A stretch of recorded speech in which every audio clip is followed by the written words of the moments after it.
it's an honour and a pleasure to be able to stand here and talk to everybody. When Kate asked me to do this, I thought, should I do it? And then I thought, yes, okay, I will. But people don't want to hear about how I conquered Everest, or how I did the 2 oceans with Tim, or how I helped Anne get to the pole. You know, I'll let them do that. I'll tell them about something really proper, really difficult and really hard. No, I'm joking. What I thought I would do is, it's absolutely brilliant to hear about these fantastic stories and be inspired.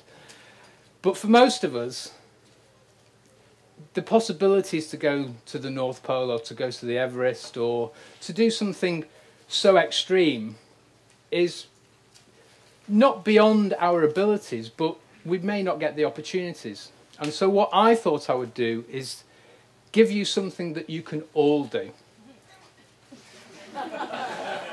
Now, you may look at this and think 8 marathons in 8 days, I couldn't do that. But believe me, every single person in this room can do it. And I'm going to prove it by telling you a story. This happened in 2008, this story. And it's significant because I haven't told this story before. And I'm already getting a little bit emotional, so I'm going to apologise that if at any point I find it difficult to get some words out. But everything will become apparent. And if I do need a minute at the side before I come back, I hope you'll appreciate that that's what I need to do. So it's a story of running, family and life. And for me, a journey has to have a start. And for an 8 marathon journey, you've got to be fit, you've got to be healthy, you've got to be toned, you've got to be in prime physical shape. You've also got to be ready to take on the world. But unfortunately, that's me. Now, admittedly, that's not me in 2008, that's me quite a while ago. But it gives you a perspective that everybody can change and everybody can have an opportunity to do something remarkable. And when I say something remarkable, everybody in this room has done something remarkable during this weekend. Whether it's 10k, whether it's going for a long coastal walk, whether it's doing the aqua trail and getting freezing cold, everybody has different parameters and different potential for achievement. And you must never ever look at somebody else and say, they're doing better than me. We all have our own goals. We all have our own targets, and we all have our own abilities. Some people can run, and there's one person in this room, I won't embarrass him, across America. Some people can run 100-mile races back to back, but not everybody can. And that doesn't mean that whatever you do isn't valid. It is. It is completely valid. So you must never, never say never. Because for me, I enjoyed sport. I'd been the captain of the rugby team and I'd played cricket at school.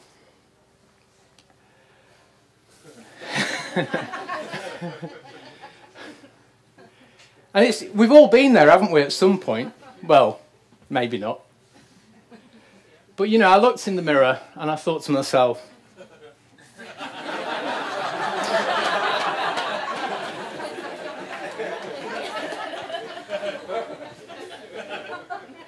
and it's great when you get that cathartic moment when you think, when you look in the mirror and you think, I look good in that. And I thought, no, I don't. I don't look good in it, and I don't look good. Nothing at all looks good. So something had to be done. I'd always liked cycling. I'd used it as a way of getting round, and I was absolutely addicted to the Tour de France. Loved it. So I bought a bike, and within 6 months, I'd literally lost 3 stone through no other reason than riding the bike.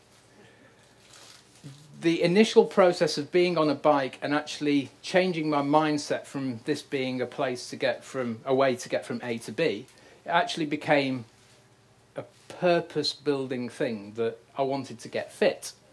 And when I wanted to get fit, we all do it. We buy the magazines. And in the magazines, there's the articles about how you eat better, how you lose weight. And the lighter you are on a bike, in theory, the quicker you'll go. Power to weight ratio changes, etc., etc. So I actually just made some simple food choices. And, you know, I wasn't on a diet. I cut the McDonald's out. I cut the KFCs out. Well, nearly. You know, and I lost the weight. And it became apparent because I think I bought my bike sort of middle of the year when the weather was nice. And then I went home at Christmas and my mum did the typical thing of, oh, I've bought you some trousers. And, you know, they were sort of like a hula hoop, which was brilliant, you know, because I'd lost the weight and I felt so much better. So you should never, ever think that whatever you do can't be done. It can. So a brief history of me, after I'd lost the weight, I became an elite cyclist. I raced in Spain, France, I raced on a domestic UK team, I became elite. And then in 2002, or should I say in 2001, I'd won quite a lot of races, and my sponsorship pressures were increasing. But I also changed jobs at the same time. I wasn't a professional cyclist, I was just an elite cyclist. So I was working full-time and trying to train in the morning, train in the evening, and then race on a Wednesday night, and then maybe race on a Saturday, and then race on a Sunday, and then potentially go away and do stage races, and something had to give. I was burning the candle at both ends. I was turning up at races, and people would say, oh, there's that guy, he's going to do well. And then they wouldn't wonder why I came in, you know, towards the end. And I was just, you know, I was just wrecked. So in 2003, I took a year out and literally the bike got put away. I never touched it. And I started going to the gym, cross-trained, and then in the gym, there was the pool and the sort of treadmills and the stepper and everything overlooked the pool. And there was a tri-club that kept going in. And I thought, triathlon. I always said when I stopped bike racing, I want to do an Ironman. And my 40th birthday was not that far away. It was I can't remember, but it was like 2 or 3 years away. So I thought, I'm going to start doing a triathlon, and on my 40th birthday, I'm going to do an Ironman. So I entered London Triathlon in one of its early years. So I rocked up at the pool one day. I could bike, you know, biking, I mean, literally I can get on a bike and it just feels natural. I hated running, absolutely hated running when I was at school. You know, it just didn't do anything for me. But I thought, I can swim and I'm fit, I'm going to get in the pool. What is it, 1,500 metres for the Olympic distance? I'll just bang that out and see what it feels like. Literally 75 metres later, I'm at the edge of the pool with both arms going, what the... This can't be right, I'm really fit. And then I thought, that Olympic distance, when is it? It's like 3 months away. Shit. So I suddenly thought, right, I'm in trouble. So I was at the pool 3-4 times a week, in early mornings. Cycling looked after itself, that wasn't a problem. The running, I started to build up the running. And then I turned up at London in July, I think it was. And lo and behold, I was 10th in my age group, which I was impressed with. I mean, I know in the overall scheme of things, it was still age group and it wasn't overall. I thought, oh, maybe I'm quite good at this. And unfortunately for me, I don't do things by half. I've got a pretty obsessive compulsive behaviour, so suddenly the thing that I'd escaped from, which was cycling twice a day and working full time, I then decided that I was going to do 3 sports and work full time. So I did Ironman, I did 70.3, and then I qualified for the GB duathlon team, and I went to Australia in 2005 and competed at the World Championships for fun. I say for fun because I was only ever going to do it once. The weekend before I went to Australia, I raced a 70.3 in Monaco, and I knew that I wasn't going to go to the World Championships and be competitive with the top guys, because basically my biking was good but my running wasn't good enough. You mean, you've got to really blast out 10Ks and 5Ks, and that's not me. But there's a picture of me in Australia in my GB kit, looking considerably chunkier than I do now because I don't swim anymore. So that was the point. That's where I was up to. And then I got to an Ironman, and I stood on the start line, and all that fear that I'd had about the Ironman, 1,500 people in the water at once, the washing machine effect of being pushed under the water by the other swimmers, being kicked in the face, being hit in the face by arms, getting on a bike and cycling 112 miles and then finishing it off with a marathon for fun. And I stood on the start line and I thought, you know what, this doesn't frighten me anymore. I have no fear. Today, I know that I will finish this race. So I decided to stop. I sat on a beach in the south of France in 2007 and thought, that's it, my Ironman days are over. And I needed something else. And I was catching the rays, relaxing after racing all year. And I picked up a book.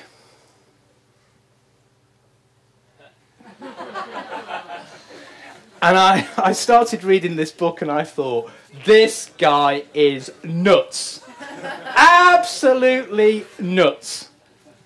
He was running distances that I cycled. He was doing just ridiculous things. And to be absolutely honest, I really wasn't aware that this thing existed. I didn't really...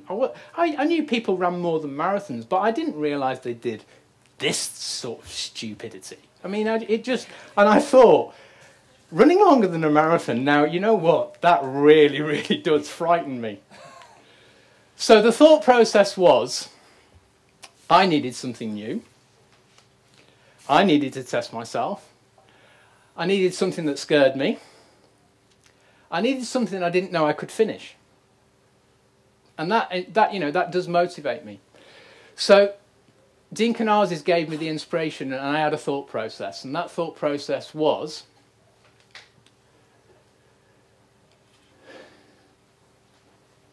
I'd secured a place in the London Marathon for 2008. And ultra running was very new to me, and he'd done a series of multiple events, and I thought, well, a marathon I can get my head around. I've done an Ironman, so I understand what the process is to cover that distance. But to do it consecutively, that's a different process.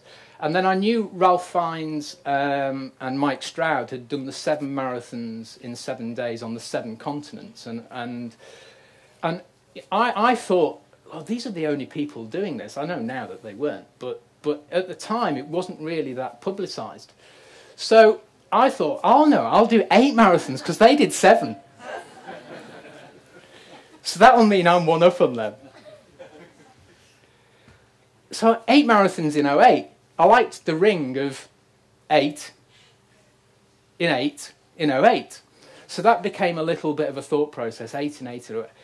I can use that. I can create a little bit of publicity. I can get maybe some interested people to sponsor, to generate some money for a charity.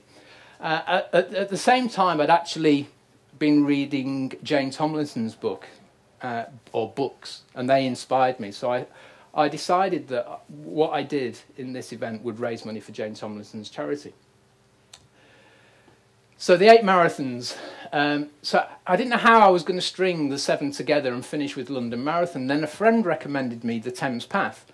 Thames Path is 187 miles long, starting in the Cotswolds and finishes at the Thames Barrier. 187 divided by 7. Oh, marathon a day. So that means with London Marathon, that'll be 210 miles. Brilliant. That's perfect. I don't have to worry about traffic. So it starts in the source, very near Cirencester. There's a place there called, there's a water park. And actually the source of the Thames is in the middle of a field. You actually need a GPS to almost find it. And it finishes at the Thames Barrier. And in between it, you've got, you know, all the way through London. It was perfect, absolutely perfect. So all I then needed to do was how to plan this. And, you know, you've got to work out how the route was going to work, where was I going to stay, the dates, the logistics, the crew, the cost of sponsorship, and why I wanted to do it. Well, I ticked actually most of these off. The route was easy, that was the Thames Path. The dates were easy, because London Marathon was a fixed date, so basically I had 7 days before it. The logistics were tricky, and the crew was tricky. Costs, I mean, yes, it was going to cost something, but not cost 250,000. I don't think. Sponsorship was, I was looking for a little bit of help, not for me personally, but from the logistical point of view. And I actually had a really nice email from a company called Southwest Motorhomes who said, look, we'll give you a motorhome for the duration, free of charge. So it was perfect. So I contacted my dad. My dad was retired at the time. And I said, look, Dad, do you fancy driving a motorhome for a week? And to give a sense of perspective, Dad was my #1 fan, as most mums and dads are. But Dad would go to all my bike races. Dad would go to anything, and he loved sport, and he actually loved seeing me, you know, participate. He got as much pleasure out of it. So the preparations, motorhome was sorted, the route was worked out. My dad was my crew. Just needed to train for it. And of course, you know, I'd really forgot about the training bit, and I thought, hey, it's going to be fine. It was fine. You know, I wasn't really a runner. I was a cyclist. So I broke my training down into some key sessions, and most of you, I guess, will probably be able to relate to this. I started with a long run on a Wednesday and a Sunday to start. You know, and I probably started at 12 miles, and then I was doing 18 miles, 20 miles, and working up to marathon distance. And then I started to do more long runs and start to do back-to-back runs to simulate how my legs were going to feel on consecutive long day running. And I actually used the Coastal Life races as you know, preparation, and then maybe I would, the day after a coast, because the coastals were on a Saturday, then the next day I'd enter a road marathon and do that. Or I'd go out and run, you know, 20 miles by myself. So and then I tested the strategy with 8 half marathons in 8 days, and I actually finished with an official half marathon. So that it gave me a little bit of a run through of how the event was going to be. And then, of course, you know, as has been said with all our talks over this weekend, the best laid plans sometimes don't always go as they should. Everything was in place, the route was sorted, training was absolutely, you know, going spot on, logistics had been finalised, we had the motorhome, it was brilliant. And as I said, Dad was raring to go, he was my #1 fan. And then in February, this was 3 months before it was all due to start,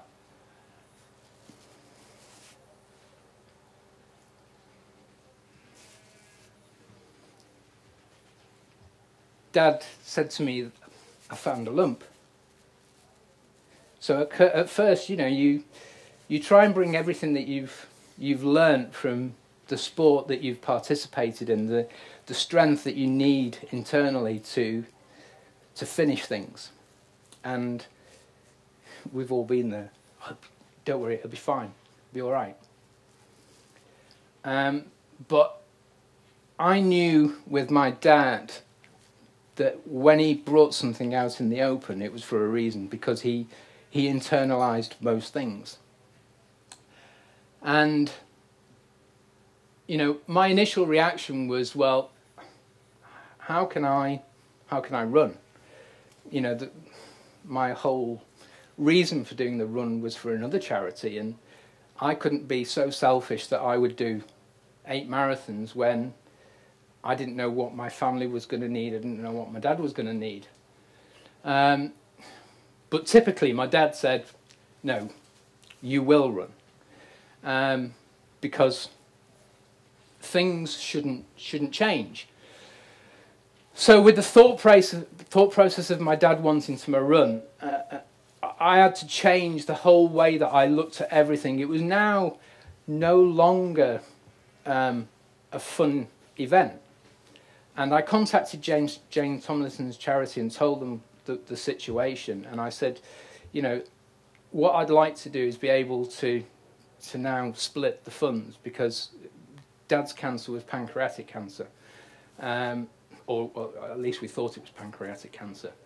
And of course that was fine. So the thought process changed. We discussed everything, and we'd put in some sort of contingencies, and the likelihood was at this point that Dad probably wasn't going to be driving the motorhome. So I started to work out bed and breakfasts along the route so that I could actually somehow manage my time with, you know, finishing at 26.2 miles and then finding a Premier Inn close by, or a Travel Inn, or a little B&B.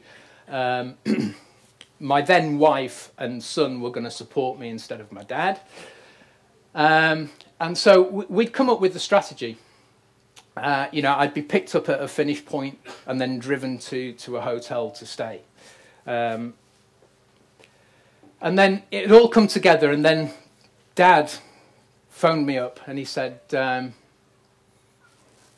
his surgery day was the 4th day, right in the middle of the 8 marathons.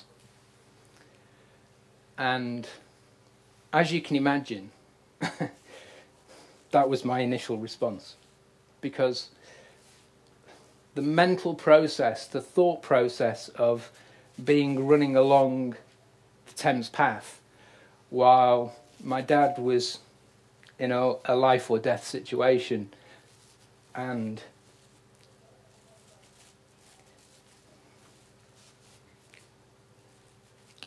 my mum was going to be, I guess in many respects, in a worse situation.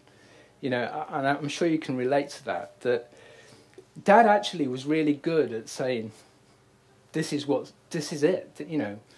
And I think when you have the problem, we can deal with it. You know, I know when I've had problems, you can bring it in your own mind and work out the strategies that you need to do. But it's the people around you that are actually falling apart. You know, and I was falling apart in my own way, and Mum was falling apart in a completely other way. And the process of Dad having the surgery and me not being around just seemed ridiculous. But Dad would have none of it, and neither would my mum. So I was somehow persuaded that I would do this. So the route was broken down. That's the start. That's my dad. That's my mum, my son. This was just before I went to the middle of a field to sort of start running 26.2 miles. And believe me, the start was about 5 miles from me. I didn't realise, so that day ended up being, you know, best part 31 miles. And, you know, starting at the source, it was actually quite difficult to navigate. And I had been given a GPS with the full route on. Now, those people who know the Thames Path, certainly when you get into the main sections of it, there's national trail signs. It's dead easy to follow. You can sometimes miss a sign, but you know very quickly. But from the source, certainly all this section is very much in the middle of fields, and you don't see the Thames. You know, it's quite simple that when you start getting down to these bits, you've got a big bloody river next to you. So it's not difficult to say, well, I'm on the Thames Path, because it's either going to be on this side or it's either going to be on that side. So I got to the end of day one, and Mum and Dad were waiting for me. And that night we decided that I wasn't going to be in a hotel, that I would actually go back home, because at the time I was living in Gloucestershire. So mum, dad, and we all went back, and we had a family night together. And you know, what do you do after you've run a marathon?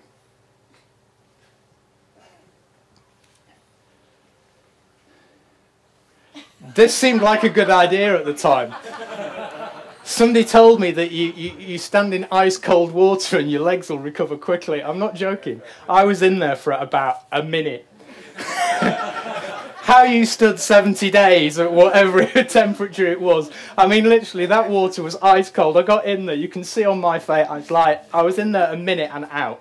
I thought, if that's going to do my legs any good, then it ain't going to happen, because there's absolutely no way. My feet went immediately numb. I was just cringing when you were talking, and the frostbite and what have you. So that recovery strategy was out of the window. Day 2 came round, and family drove me back to the point where I'd finished the previous day. And this time, it completely snowed overnight.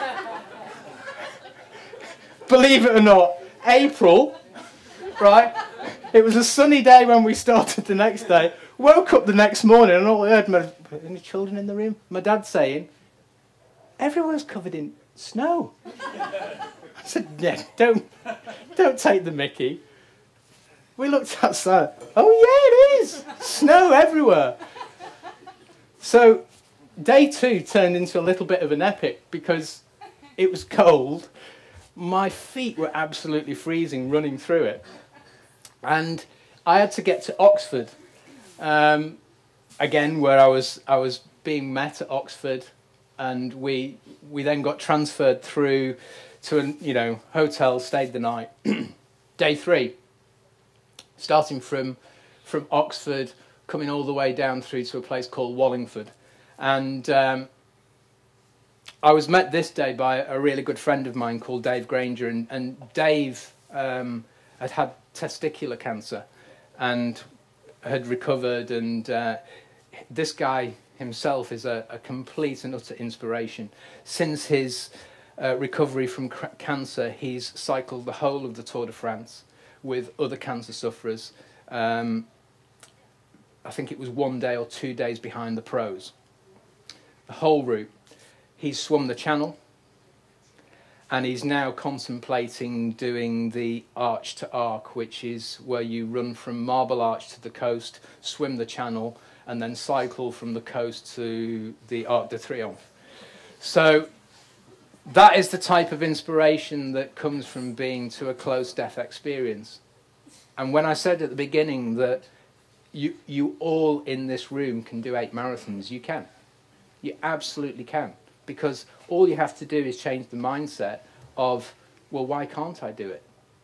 There's absolutely no reason why. And you know, running clients that I coach who say to me, oh, I'm a bit worried about this, I'm a bit worried about that. And you sort of say to them, well, if you're going to do anything, just break things down into distances. So then day 4 came, and this was the really tough day, because I got to the end of this day at Henley. I then got in a car. I drove from Henley to Liverpool. I picked my dad up. I took my dad to the hospital. I waited while he had the operation. I got the all clear from the surgeons that he was stable and okay. At 4 o'clock in the morning, I got back in the car. I drove to Henley. I left the car in Henley and hoped it would be there at some point later when I came back for it. And then I ran from Henley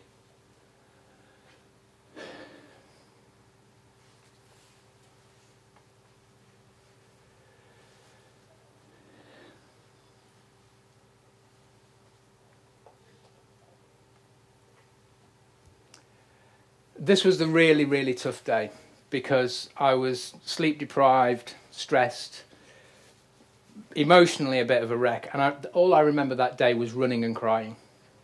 But I was met by a friend who had decided to put me up for the night. because I was in the middle of nowhere and I'd forgot to book a hotel. And at this point, I had no backup support. So I changed from being picked up and taken to hotels to running with a rucksack with what I needed. And I'd planned my route ahead. And I'd actually posted some running shoes and kit to different places so that I could pick them up, rather than actually trying to carry with a whole set of running kit. And then day 7 was the sort of like final leg into London, and obviously it was the day before London Marathon, and I have 2 very good friends, Martin and Liz Yelling. Liz Yelling, his an ex-Olympian and Commonwealth runner, and of course in 2008 she was running the marathon, and they were waiting for me when I got to Tower Bridge. And it was actually them that took this photograph. And then from Tower Bridge, I ran through to the Thames barrier, having completed the Thames Path, jumped over the fence, ran up to XL, ran into XL, picked up my London number, and then ran into the Expo, because Mizuno had actually sponsored me for the whole run, and then I spent the afternoon on the Mizuno stand, and then the next morning I ran London Marathon. That's on the Mall, just coming in before the finish. I did the Sunday London Marathon in 3:33. In fact, actually, the average time for all the marathons was around about 3:40. The day London Marathon was just absolutely fantastic, because I had a shirt on that said 8 marathons. I had the charity. People were smacking you on the back and saying, "Oh, well done," and it was just a ball. It was absolute ball. I had no rucksack. It just felt fantastic. And I crossed the finish line. It's I can't describe it, because it's taken me 4 years to actually be in a position where I could almost stand in front of a load of people and talk about this. I've spoken to a bit, close friends and family know the story. I had to get that in somewhere.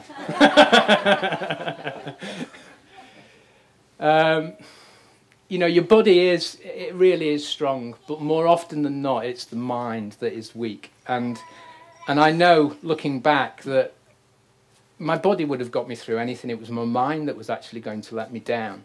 The weakness of lack of thought, lack of focus. It's really, really difficult. And having done the 8, it's made me realise that we can all achieve so much more. All you just need to do is apply yourself to it. And life is not a rehearsal. Dad finished work at 50. He was very fortunate, and at 62, when he got the cancer, he thought he had a long time left. And you've got to seize every day. And I'm going to finish with one last slide, and then I'll let you read it rather than me say it.